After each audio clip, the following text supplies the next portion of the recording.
guys, Danny Reese here. Thanks for tuning in. I've been sharing more than music lately. Some things that might seem random. I wanted to come on here and share with you how I knew that Trump was going to win the election. And then I'll explain why it matters to anyone interested. This summer, I was driving home from work and I had a vision in the clouds. And maybe I'll leave the comments turned off on this so a bunch of you don't waste your time and calling me a nutcase or anything like that, because I don't really need that. You can sign off if you are not into the supernatural. If you don't want to hear about it, that's fine, but I'm not going to allow people to shit talk me on here. All right, that being said, thanks for tuning in. I was driving home from work and I had a vision in the clouds. God showed me a display of what was going on in the clouds. Basically, I saw a frail character with a crown on, a male figure with a crown on, and coming up from his backside, from behind him, was a horse. And the horse was like slowly galloping forward, and there were all these tiny little wispies around the horse, and then a female figure was on the horse. There were all these little wispy entities all around the horse and around this female figure on the horse.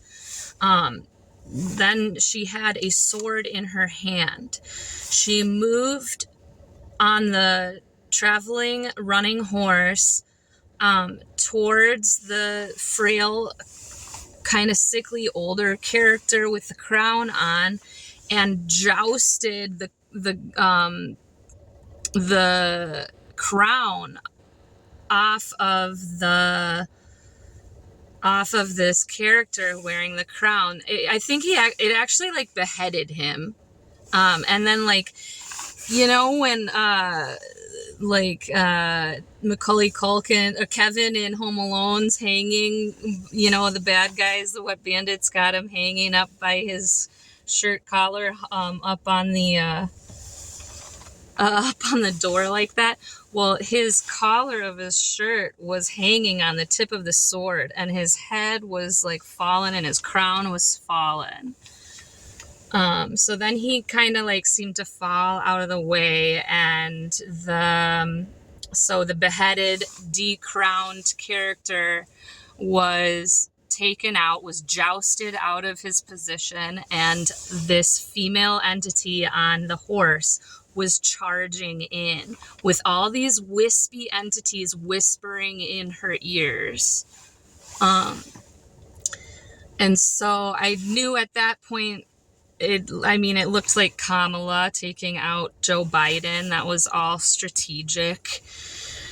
And then from the opposite direction was this huge energy, this huge figure who had a crown on and was rising up, and his energy was massive compared to her on her horse with all of her wispies, and they all kind of dissolved as he rose above with his crown on. So I was shown in that picture that the strategy that the Democrats had to take out Joe Biden and put on the horse, if you will, Kamala Harris, for various reasons, for the strategy, and all the people telling her what to do and racing in. Really, it was like, I used to do a lot of tarot. I don't do tarot anymore, really. I've kind of been evolving out of that. But the Knight of Swords is the character on the horse, who has a sword and is charging in. Now, the swords is the mental energy an unevolved spirit of the Knight of Swords energy would be someone who's charging in too quickly without really thinking things through. Also can be deception, manipulation, lies, because it's all this mental energy. But when that energy is not matured and evolved like a King of Swords would be, they're in over their head, they're racing in. There's, it can be just mind control stuff.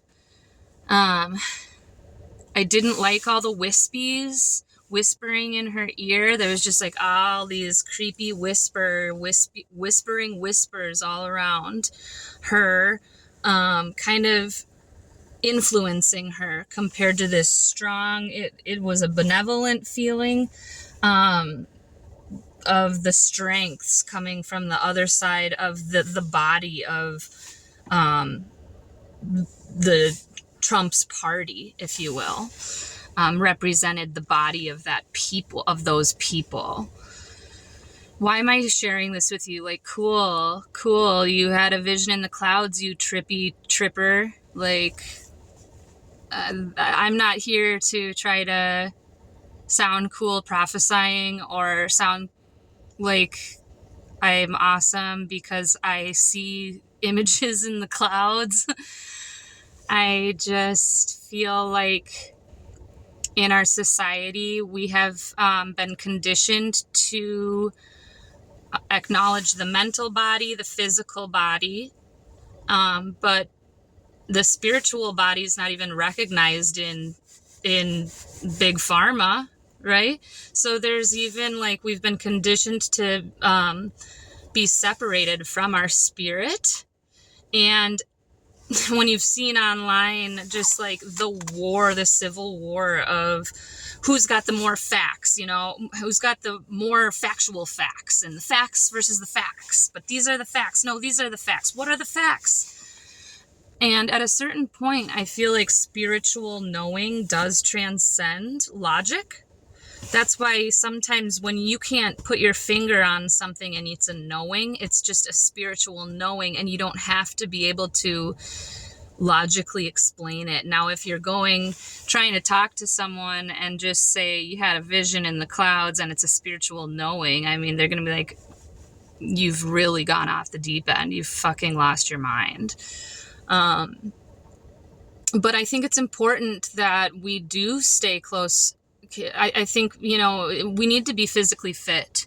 We need to be mentally sound, but we need to be spiritually fit more than anything. And when they don't even want us to acknowledge our spiritual body and only focus on our mental and our physical, I mean, we're spirits having a physical experience. I mean,